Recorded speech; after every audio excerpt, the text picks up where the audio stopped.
Seja bem-vindo, seja bem-vinda conosco. Estamos começando agora a lição de número 11, já estamos quase no final desse trimestre, ainda dá tempo de você anunciar esse canal para os seus amigos, de você dar um like aí, de você se inscrever, se ainda não é inscrito nesse canal, para receber em primeira mão as informações dele e estudarmos juntos a Palavra de Deus através da lição da Escola Sabatina. Nesta semana, o tema é o cristão e o trabalho. E o que isso tem a ver com o processo educativo?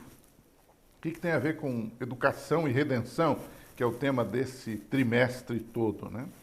Nós sabemos que o trabalho foi criado por Deus, embora alguns não aceitem isso, mas a Bíblia mostra o trabalho com duas fases. Uma antes do pecado, quando tudo era alegria, quando tudo era prazer, o trabalho era prazeroso.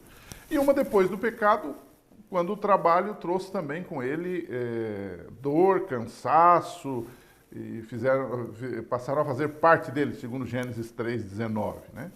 Mesmo assim, há alguns pontos importantes nesse processo educativo do trabalho. O trabalho educa, né, em nossa vida, né?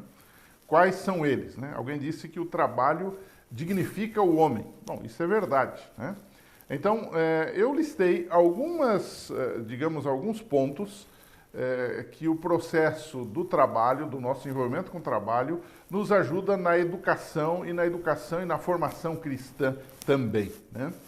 Para esta vida e para a vida eterna, né? Primeiro ponto que aparece aí, em Algarismo Romano na sua tela, o trabalho ajuda a dar sentido à vida. Deus nos deu a obra das nossas mãos, que é o trabalho, para que pudéssemos encontrar satisfação e alegria, né? Você vai para Salmo 90, verso 17, famoso Salmo 90, o salmista diz: o Senhor é quem consolida a obra de nossas mãos, ou seja, Deus é que aprova, Deus é que dá sentido para isto, né? E que sentido é esse, né? Quando a gente pensa que, embora o trabalho nos beneficie como pessoas, porque é dali que tiramos o nosso sustento, ele só encontra sentido pleno quando nós abençoamos as outras pessoas com nossos esforços. Quando fazemos um trabalho bem feito, nós estamos ajudando pessoas, recebendo por isso, mas ajudando pessoas, dando sentido à nossa vida e abençoando a vida delas, né? Em Efésios 4:28, há um conselho do apóstolo Paulo aos crentes, né? E ele dizia assim: como é que deve viver um crente agora convertido, agora com a vida transformada? Naquela época e hoje não é diferente. Ele diz assim: aquele que furtava, não furte mais. Se você ganhava alguma coisa com furto, não furte mais.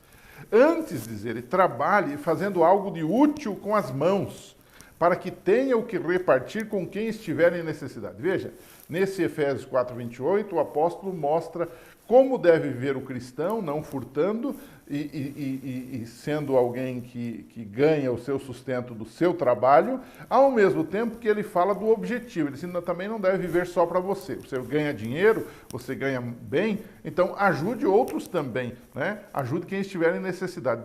Você percebe, ele fala não apenas do trabalho, mas também da função ou da importância do trabalho, ou do sentido do trabalho, que não é apenas trabalhar e ganhar dinheiro e depois morrer. Isso é uma vida sem sentido, né? Um segundo tópico aqui da nossa lição, da nossa discussão, é que o trabalho tem que ser feito com excelência. Ou seja, o fato de sermos pecadores não é uma desculpa válida para tratar qualquer tarefa, para que qualquer tarefa que fazemos não seja feita com toda a dedicação. A gente que às vezes é preguiçosa, deixa-me usar uma expressão dura, né? A gente que é relaxada com o que faz, seja no trabalho da igreja, seja no trabalho secular. Então, um exemplo que nós temos na Bíblia é de Êxodo 25, verso 8, quando Deus mandou construir um tabernáculo, e os homens que construíram esse tabernáculo eram pessoas talhadas para fazer aquilo, né? E Deus deu os detalhes daquilo, ou seja, a obra tem que ser primorosa, o nosso trabalho tem que ser primoroso, porque isso também é um testemunho, não é? Um pedreiro, por exemplo, que é crente e que faz uma casa bem feita, aquilo é um testemunho também do que ele está fazendo, né? Um médico, um advogado, um dentista, não é? Qualquer pessoa fazendo bem o seu trabalho está também testemunhando, né? Meu talento, meu ministério, né? Deus, inclusive, dotou os construtores com habilidades, né? Em Êxodo 31 você vai ler isso, os construtores do santuário terrestre, né? Terceiro ponto, o cristão manifesta a sua espiritualidade enquanto trabalha. Esse é um ponto interessante, que deriva dos demais, né? O cristão faz do seu trabalho uma tarefa sagrada, né?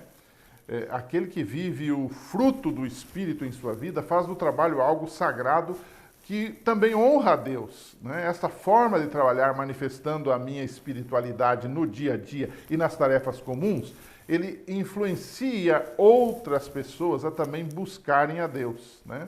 A lição traz, inclusive, nessa semana, a história de alguns enfermeiros de um hospital nosso, adventista, que deram um testemunho tão forte para uma pessoa que impressionou a mudança de vida ou que determinou a mudança de vida daquela pessoa. E isso tem acontecido em muitos lugares também, né?